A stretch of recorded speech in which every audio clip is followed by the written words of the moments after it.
प्यारे दोस्तों, जन्नत की औरतों की सरदार हजरत बीबी फातिमा रजी अल्लाह ताला अन्हा से पहले एक लकड़हारे की बीवी जन्नत में क्यों दाखिल होगी?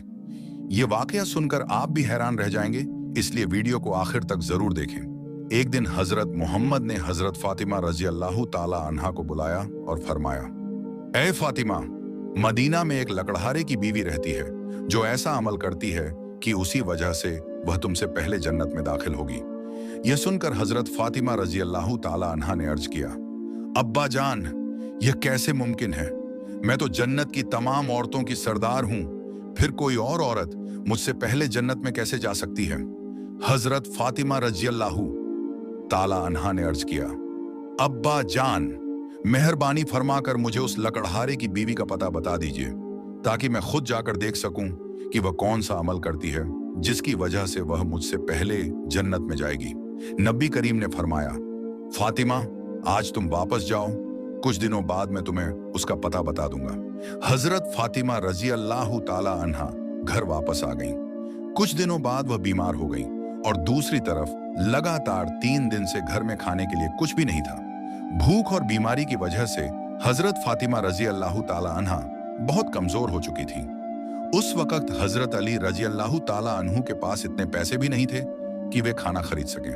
3 दिन गुजर जाने के बाद हजरत फातिमा रजी अल्लाह ताला अन्हा ने हजरत अली रजी अल्लाह ताला अन्हु को एक कपड़ा दिया और फरमाया, ऐ मेरे प्यारे शौहर, आपको याद होगा कि हमारे निकाह के वक्त मेरे वालिद हजरत मोहम्मद ने यह कपड़ा मुझे तोहफे में दिया था। यह बहुत बरकत वाला कपड़ा है। मेरा दिल नहीं चाहता कि मैं इसे बेचूं, लेकिन चूंकि हमारे घर में 3 दिन से खाना नहीं है, इसीलिए मैं आपको यह कपड़ा दे रही हूं। आप इसे बाजार में बेचकर इसकी कीमत से कुछ खाना खरीद लीजिए। हजरत अली रजी अल्लाह ताला अन्हु वह कपड़ा लेकर बाजार रवाना हुए। उन्होंने कई खरीदारों को कपड़ा दिखाया, लेकिन कपड़ा पुराना होने की वजह से कोई भी उसे खरीदने पर राजी नहीं हुआ। हजरत अली रजी अल्लाह ताला अन्हु ने दिल ही दिल में दुआ की, ऐ मेरे रब, आज 3 दिन हो गए हैं, नबी की बेटी फातिमा और मेरे बच्चे हसन व हुसैन बिना खाए हैं। अगर आज यह कपड़ा न बिका तो ये सब फिर भूखे रहेंगे। या अल्लाह, इस कपड़े का कोई खरीदार भेज दे। दुआ के फौरन बाद एक खरीदार आया और उसने पूछा, क्या तुम यह कपड़ा बेचना चाहते हो? हजरत अली रजी अल्लाह ताला अन्हु ने फरमाया, जी हाँ। खरीदार ने पूछा, कितने में दोगे? हजरत अली रजी अल्लाह ताला अन्हु ने फरमाया, आप जो मुनासिब समझें दे दीजिए, मैं खुद कोई कीमत मुकर्रर नहीं करता। खरीदार ने कहा, मैं यह कपड़ा 6 दिरहम में खरीदना चाहता हूं। हजरत अली रजी अल्लाह ताला अन्हु खुशी खुशी राजी हो गए। इधर अल्लाह रब्बुल इज्जत के फरिश्ते आपस में बातचीत कर रहे थे। एक फरिश्ते ने कहा, नबी के सहाबी बहुत ज्यादा सदका करने वाले हैं। दूसरे ने कहा, वे तब सदका करते हैं जब उनके पास होता है, मगर जब खुद जरूरत हो तो नहीं देते। अल्लाह ताला ने फरमाया, बहस मत करो, जाओ और अली के पास जाकर वे 6 दिरहम मांगो, देखो वे देते हैं या नहीं। एक फरिश्ता फकीर के भेस में हजरत अली रजी अल्लाह ताला अन्हु के पास आया और कहा, मैं कई दिनों से भूखा हूं, अल्लाह के वास्ते मेरी मदद कीजिए। हजरत अली रजी अल्लाह ताला अन्हु ने दिल में सोचा कि ये पैसे तो घर वालों के लिए हैं, मगर फिर फरमाया, मैं अल्लाह पर भरोसा करता हूं, और वे 6 दिरहम फकीर को दे दिए। कुछ आगे बढ़े तो एक शख्स लाल घोड़ा लिए सामने आया और कहा, ऐ शेर खुदा, क्या आप यह घोड़ा खरीदेंगे?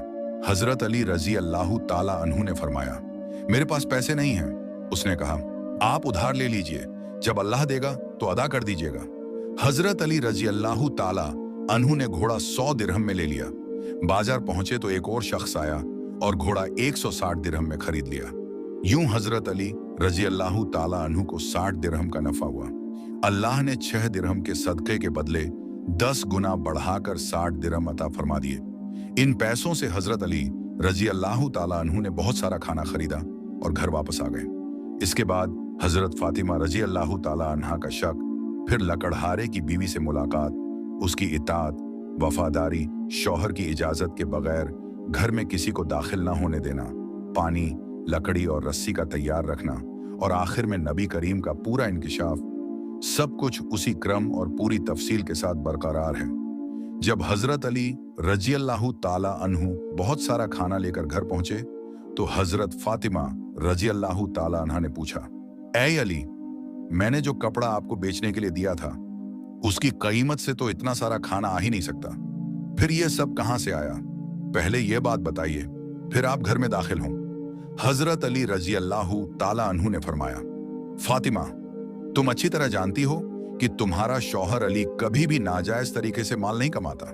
जो कुछ मैं लाया हूं वह पूरी तरह हलाल है, इसमें शक की कोई बात नहीं। लेकिन हजरत फातिमा रजी अल्लाह ताला अन्हा मुतमिन न हुई और सवाल करती रही, जिससे हजरत अली रजी अल्लाह ताला अन्हु को दिल में तकलीफ पहुंची।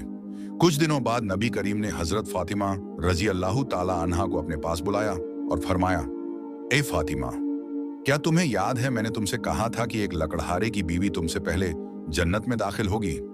हजरत फातिमा रजी अल्लाह ताला अन्हा ने अर्ज किया, जी अब्बा जान, मुझे अच्छी तरह याद है और मैं उस औरत से मिलना चाहती हूँ। मेहरबानी फरमाकर मुझे उसका पता बता दीजिए। नबी करीम ने फरमाया, वह लकड़हारा और उसकी बीवी एक सुनसान जंगल में रहते हैं, तुम वहां जा सकती हो। हजरत फातिमा रजी अल्लाह ताला अन्हा वहां रवाना हुई। जब लकड़हारे के घर पहुंची तो सलाम किया और फरमाया, क्या घर में कोई है? मैं नबी की बेटी फातिमा हूं, क्या मैं अंदर आ सकती हूं? अंदर से आवाज आई, मैं बहुत खुशनसीब हूं कि नबी की बेटी मेरे दरवाजे पर आई है, मगर मैं आपको अंदर आने की इजाजत नहीं दे सकती, क्योंकि यह मेरे शौहर का घर है और मैं शौहर की इजाजत के बगैर किसी को अंदर आने की इजाजत नहीं दे सकती। आप कल आइए, मैं अपने शौहर से इजाजत ले लूंगी। हजरत फातिमा रजी अल्लाह ताला अन्हा वापस लौट आई। अगले दिन जब दोबारा जाने लगी तो हजरत हसन रजी अल्लाह ताला अन्हु ने कहा, अम्मी जान, मुझे भी साथ ले चलें। हजरत फातिमा रजी अल्लाह ताला अन्हा उन्हें साथ ले गईं। जब दोबारा दरवाजे पर पहुंची तो लकड़हारे की बीवी ने कहा, मैंने आपके लिए इजाजत ले ली है, मगर आपके बेटे हसन के लिए इजाजत नहीं ली, इसलिए आप कल आइए। तीसरे दिन हजरत हुसैन रजी अल्लाह ताला अन्हु भी साथ जाने की जिद करने लगे। हजरत फातिमा रजी अल्लाह ताला अन्हा दोनों बच्चों को साथ लेकर पहुंची, मगर लकड़हारे की बीवी ने कहा, मैंने सिर्फ आपके और हसन के लिए इजाजत ली थी, हुसैन के लिए नहीं, इसलिए आज भी इजाजत नहीं दे सकती। चौथे दिन जब हजरत फातिमा रजी अल्लाह ताला अन्हा आई तो इस बार इजाजत मिल गई। घर में दाखिल होकर हजरत फातिमा रजी अल्लाह ताला अन्हा ने देखा कि लकड़हारे की बीवी एक जगह बैठी है, उसके पास पानी का बर्तन, एक लकड़ी और एक मजबूत रस्सी रखी है। हजरत फातिमा रजी अल्लाह ताला अन्हा ने पूछा, तुम ये सब अपने पास क्यों रखती हो? उस औरत ने कहा, मेरा शौहर दिन भर जंगल में मेहनत करता है, जब वापस आए तो शायद उसे पानी की जरूरत हो। मैं नहीं चाहती कि वह थका हुआ हो और पानी के लिए उठे, इसलिए पानी पहले से तैयार रखती हूँ। फिर हजरत फातिमा रजी अल्लाह ताला अन्हा ने पूछा, और यह लकड़ी और रस्सी क्यों? लकड़हारे की बीवी ने कहा, अगर कभी मेरा शौहर मुझसे नाराज हो जाए और मुझे सजा देना चाहे तो मैं नहीं चाहती कि उसे लकड़ी या रस्सी ढूंढने में तकलीफ हो, इसलिए मैंने यह सब पहले से तैयार रखा है। यह सुनकर हजरत फातिमा रजी अल्लाह ताला अन्हा की आंखों से आंसू निकल आए। वे समझ गईं कि यही वह औरत है जो सब्र, वफादारी और शौहर की इताअत में सबसे आगे है। हजरत फातिमा रजी अल्लाह ताला अन्हा वापस नबी करीम के पास आईं। नबी करीम ने फरमाया, फातिमा, क्या तुम समझ गईं कि वह औरत तुमसे पहले जन्नत में क्यों जाएगी? फिर नबी करीम ने पूरा वाकया बयान फरमाया कि वह कपड़ा जिब्रील अलैहिस्सलाम ने खरीदा, फकीर बनकर आने वाला फरिश्ता था, घोड़ा मिकाइल अलैहिस्सलाम ने दिया और खरीदार अजराइल अलैहिस्सलाम थे, और अल्लाह ने 6 दिरहम के बदले 60 दिरहम अता फरमाए। आखिर में नबी करीम ने फरमाया, ए फातिमा, कयामत के दिन वह लकड़हारे की बीवी तुमसे पहले जन्नत में दाखिल होगी, तुम उसके पीछे होगी, क्योंकि उसने अपने शौहर के लिए गैर मामूली वफादारी दिखाई। यह वाकया हमें सब्र, कुर्बानी, सदका, वफादारी और अल्लाह पर मुकम्मल भरोसे का सबक देता है।